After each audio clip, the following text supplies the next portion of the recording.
Bueno, pues para la familia de AECA el acuerdo que hemos firmado hoy es un hito muy importante y al decir hito yo subrayaría tres aspectos importantes. Por un lado,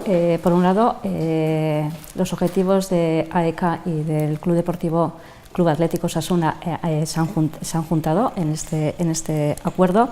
Para nosotros es muy importante la normalización lingüística en todos los aspectos y el acuerdo firmado con el Club Atlético Osasuna precisamente va a trabajar en esos tres aspectos. El trabajar para que el euskera sea una lengua normal que se va a utilizar todos los días y por otro lado, como ha dicho el presidente, para fomentar el bilingüismo.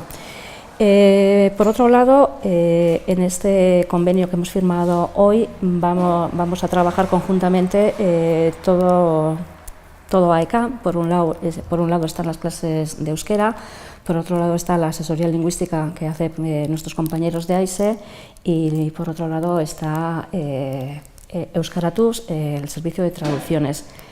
Por lo tanto, pues muy contentos por eso mismo, porque toda la familia de AECA va a estar inmersa con el Club Atlético Osasuna. Y luego hay otro aspecto muy importante para nosotros y es que nosotros siempre decimos que a la sociedad hay que darle ejemplos buenos y creemos que el Club Atlético Osasuna, que por cierto, mirando la página web, dentro de 2 años va a cumplir 100 años, o sea, lo cual quiere decir que es un club que está completamente arraigado en Iruña y en Navarra, y creemos que el papel importante que va a hacer a favor de la normalización del euskera va a ser